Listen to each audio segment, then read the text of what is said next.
has not got the answer, sir.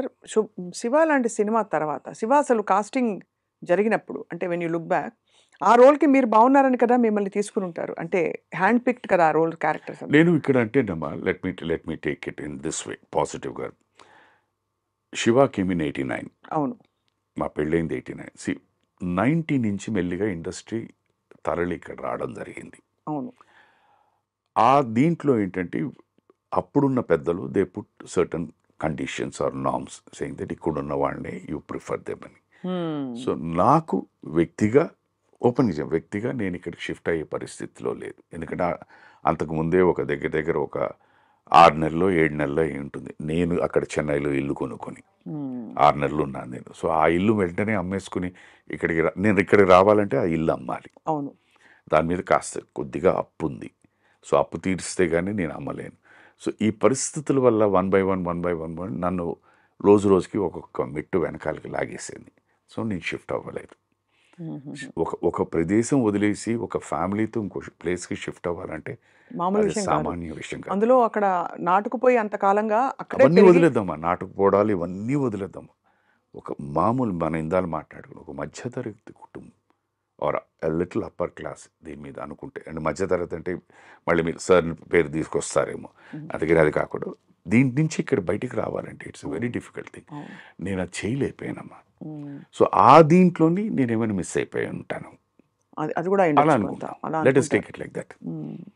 So ఆ దీంట్లో I missed it. ఎందుకంటే అప్పటికేమైపోయింది,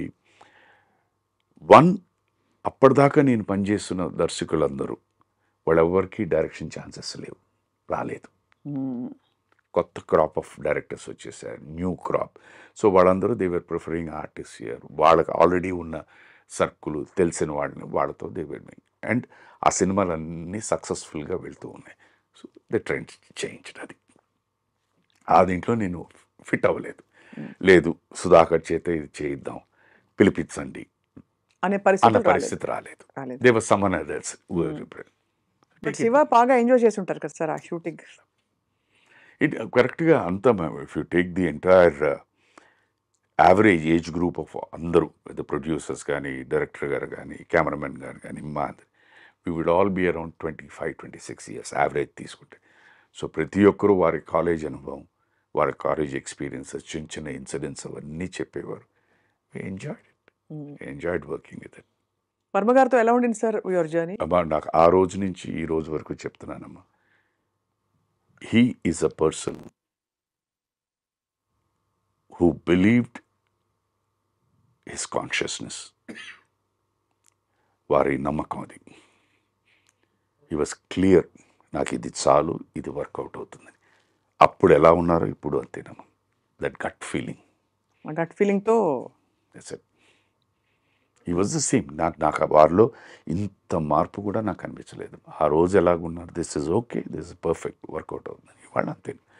success failure పక్కన పెట్టి ఆ రోజు ఆయన ఇది సక్సెస్ అవుతుంది అని బిలీవ్ చేశారా లేదా అని పక్కన పెడితే ఆ రోజు అలాగే ఉన్నారు, ఈ రోజు ఇలాగ.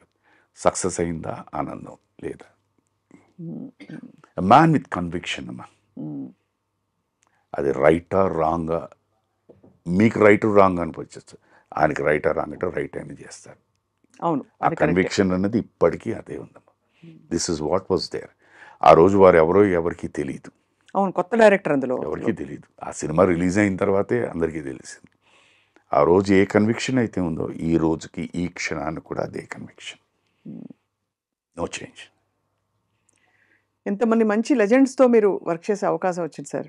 విశ్వనాథ్ గారు, జంధ్యాల గారు, బాబు గారు, క్రాంతి కుమార్ గారు, రామ్ గోపాల్ వర్మ గారు, ముత్యాల సుబ్బయ్య గారు, రేలంగి నరసింహారావు గారు, you name it, it goes. అది ఒక్కొక్కళ్ళు ఒక్కొక్క తీరు కదా సార్. వాళ్ళందరిలో మీరు మోస్ట్ కనెక్ట్ అయిన వ్యక్తి ఎవరు సార్? అంటే సెల్ఫిష్గా చెప్పాలంటే it will be my first film Subhalekha and director గారే. బట్ ప్రతి ఒక్కరిలో మీరు అన్నట్టు అందరూ వైవిధ్యమైన డైరెక్టర్లు. సో ఒక్కొక్కరి దగ్గర ఒక్కొక్కటి మనం నేర్చుకుని దాన్ని అడాప్ట్ చేసుకోగలిగితే ఇట్ బి గుడ్. డైరెక్టర్ గారు, గురువు గారు, విశ్వనాథ్ గారు ఉన్నారంటే ఆయన మీరు ఏ సినిమా తీసినా, ఏ సినిమాలో కానీ ఏ పాత్ర అయినా కూడా ఊరికే నిలబడి డైలాగ్ చెప్పరు, ఏదో పని చేస్తూ చెప్తుంటారు. దానివల్ల ఏమైపోతుంది, ఇంట్లో ఉన్న ఫీలింగు, ఇంట్లో పనిచేస్తున్న ఫీలింగ్ వచ్చేస్తాయి. అది అక్కడ డైరెక్టర్ జంజాల్ గారు ఉన్నారంటే ఆయనది ఏంటంటే పని ఇది లేకపోయినా ఆ టైమింగ్ అనేది కరెక్ట్గా ఉండాలి. అది మామూలు డైలాగ్ అయినా ఆ టైమింగ్ చెప్తే బ్రహ్మాండంగా పండుతుంది. అది అక్కడ నేర్చుకున్నాను. ఇంకా బాపు గారి గురించి అడగక్కర్లేదు. ఫ్రేమింగ్ నాకు తెలిసి నేను ఇప్పటిదాకా చాలా అందంగా కనిపించిన సినిమా ఏదైనా ఉంది అంటే అది మంత్రి గారి వెంకడే. Because his framings are so beautiful. Kranthi Kumar గారు ఆయనంటే he was already a very far ahead thinking director ఆ రోజుల్లోనే. సో కొత్త థాట్స్. అందుకనే మీరు ఆయన దగ్గర నుంచి మన లైక్ సుహాసిని గారు మేము చేసిన సినిమా వచ్చింది సూపర్, తల్లికి తండ్రికి పెళ్లి చేసే సినిమా, that was thing. Then comes Vamsi గారు, pure pure pure Godavari nativity musical. ఆయనకి ఏ షార్ట్ తీసినా డైలాగ్ చెప్పినా మ్యూజికల్ ఆ మ్యూజికల్గా ఉండాలి. ఆయనకి ఇళయరాజా గారు, ఆయన ఎన్నో సందర్భాలు సుధా తగ్గ ఇలా పరిగెట్టుకుంటా, నువ్వు ఇలా పరిగెట్టుకు వచ్చేకదు, ఇప్పుడు దీనికి రాజాగారు ఇలా ఇస్తారు. మీరు ఆశ్చర్యపోతారమ్మా, వాళ్ళిద్దరి మధ్య ఉన్న ఆ వేవ్ లెంత్ ఏమిటి అన్నది నేను ప్రాక్టికల్గా ఒక ఎగ్జాంపుల్ చెప్పగలుగుతాను. రాజా సార్ అండ్ వంశీ గారు. వంశీ గారు చెప్పండి ఇద్దరు అసలు ఈయన ఇలా చెప్పేవారు సెట్లోని. మనకి ఏదో ఓకే అని ఏదో అనుకో అలాగేనా అండి ఓపెన్ చెప్పారు. ఒక సందర్భంలో సార్ ఎందుకో ఫోన్ చేశారు, నేను రావచ్చా నైట్ అని. రండి సార్ అన్నాను. ఆయనతో పాటు ఇంకో ఎవరో మ్యూజిషియన్ వస్తారండి. సార్ నో ప్రాబ్లం ప్లీజ్ కమ్మండి, నేనేమైనా తీసుకురావాలా వస్తాను. వచ్చారు, కూర్చొని మాట్లాడతాం, ఆ మాట ఈ మాట మాట్లాడతాం. ఎందుకో తెలిసి తెలియకుండా అటు ఇటు ఇటు ఇటు వంశీ గారు రాజా గారు టాపిక్ వచ్చింది. వెంటనే ఆ మ్యూజిషియన్ అన్నారు, వంశీ గారి పేరు చెప్తుంటే, సార్ ఇవాళ మేము ఒక ఏదో చిన్నది అయినా కంపోజింగ్ దీంట్లో ఏదో ఇచ్చేసారండి, చేసిన తర్వాత అది మార్చని చెప్పి అది నోట్ చేసి పెట్టుకోండి, వంశీ ఏదో సినిమా తీస్తున్నాడు, ఎక్కడో ఒకటి బీజిఎంకి దేనికో పనికొస్తుంది అన్నారండి.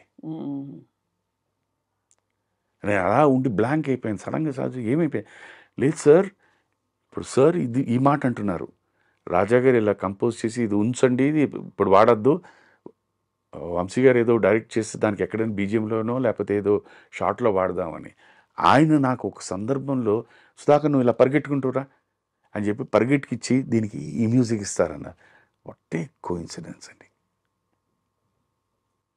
దట్ ఈస్ వై వాళ్ళిద్దరి మధ్య వచ్చిన మ్యూజిక్, వాళ్ళ సినిమాల్లో వచ్చిన మ్యూజిక్ సో బ్యూటిఫుల్. ఈయనేమిటి, ఈయన టేస్ట్ ఏమిటి అనేది రాజాగారికి తెలుసు. రాజాగారు నేను తీసిన దానికి రాజాగారు నాకు ఎలాంటి మ్యూజిక్ ఇస్తారనేది ఈయనకి తెలుసు. అవును.